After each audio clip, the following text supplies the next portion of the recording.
You know, in our world, we think of luck as just random chance, right? A flip of a coin, a lottery ticket. But what if it wasn't?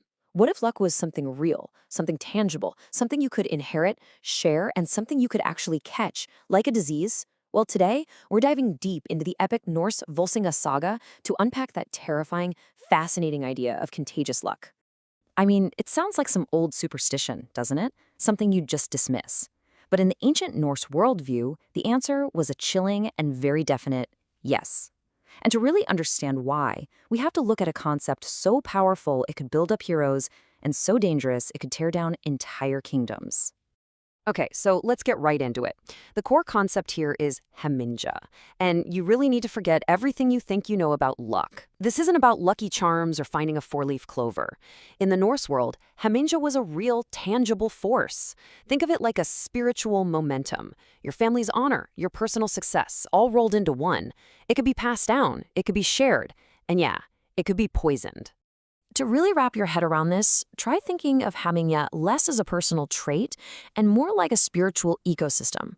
A great family over generations of doing honorable things and having the favor of the gods would build up this massive reservoir of good Hamingya. And if you were born into that family, well, you were part of that ecosystem. You had access to all that power.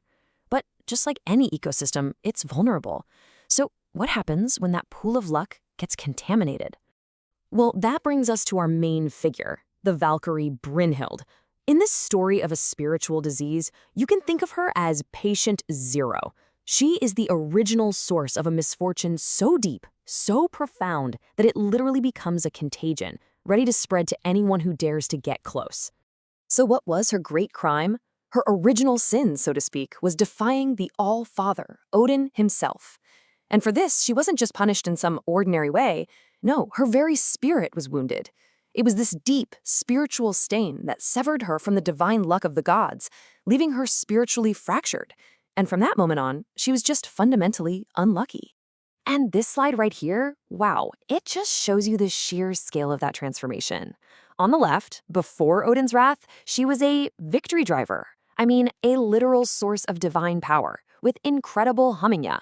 But look at the right. After she defied him, she becomes a carrier of a blighted fate, a vessel of misfortune. Her entire nature has been flipped from a source of power into a walking, talking spiritual contagion. This quote just nails the idea perfectly.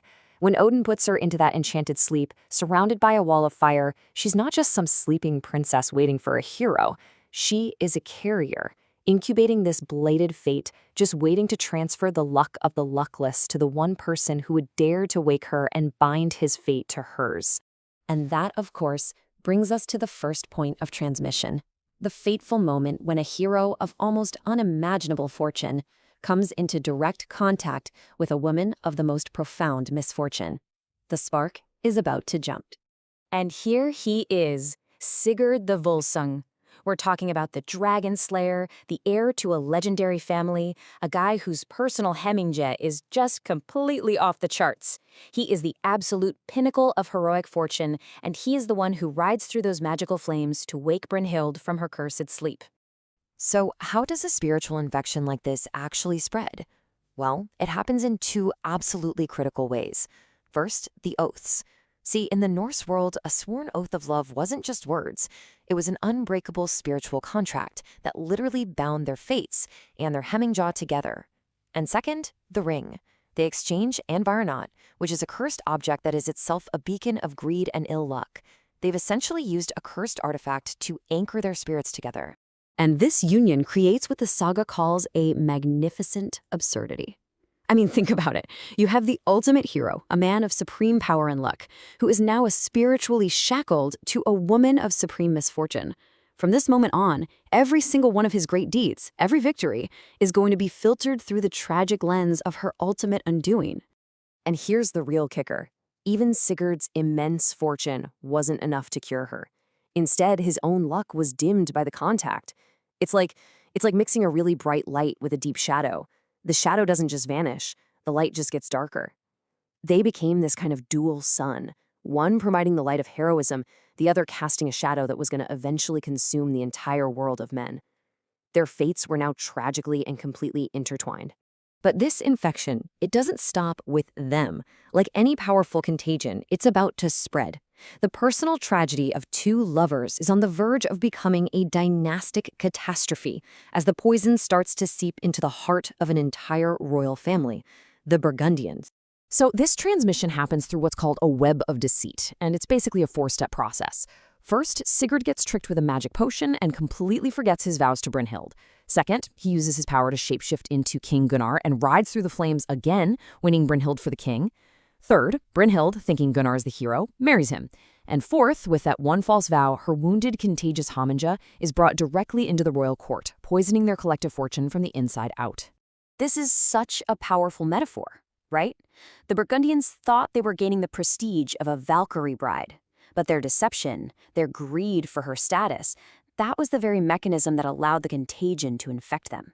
A marriage built on a lie is a leaking cup that just can't hold the mead of luck. They had unknowingly allied themselves with a storm cloud, inviting the exact catastrophe that Brynhilder's presence guaranteed. Okay, so all of this deception, all of this hidden spiritual poison, it has to erupt eventually. The symptoms have been building just beneath the surface, and now we reach the final, deadly outbreak of the contagion. And when it comes, it is swift and it is absolute. And it all just unravels with terrifying speed. As you can see, it starts with the truth of that stolen ring coming out during an argument by a river. And when Brynhilder learns of the deception, her wounded spirit doesn't just feel betrayal, it turns malignant. She incites King Gunnar to murder Sigurd, the one man she truly loved. And Sigurd's murder in his bed isn't just a tragedy, it's the final physical proof that the Burgundians' Hamminja is completely bankrupt. They've broken oaths, they've murdered a guest under their own roof. Their divine favor, their luck, it's gone, for good. And it is so critical to understand her rage here. This isn't just simple jealousy. The saga actually calls it the vengeance of the wounded spirit. It's the final explosive symptom of her spiritual affliction. She becomes the wetter, goading the brothers to act. And in doing that, she doesn't just incite a murder. She actively infects Gunnar and his brother with her own lucklessness, forcing them to commit an act that seals their own doom. And all of this leads to that epic, tragic conclusion. Brynhilder takes her own life and joins Sigurd on his funeral pyre. This final, dramatic act is framed as a kind of spiritual cleansing. It is the only way to quarantine the contagion, to burn away the blighted Hamminja and hope to somehow reset their spiritual momentum in the afterlife. It's a recognition that her presence in the world of the living could now only bring ruin. So, what's the ultimate takeaway from this whole epic tragedy? Well, the entire saga is a really powerful parable. It suggests that our own well-being, our own luck, doesn't exist in a vacuum. It's like an open field, and the people we allow into that field, the people we tie our fates to, they can either help it bloom, or they can bring a blight that destroys everything. Ultimately, this entire sprawling epic of the Volsungs really boils down to this one single crucial lesson. The choice of who we form our deepest bonds with, our partners, our closest allies, is maybe the most important decision we can ever make. In the Norse view, it's a choice that defines our own Hamminja, for good or for ill. And so this ancient story leaves us with a question that's just as powerful today as it was 1,000 years ago.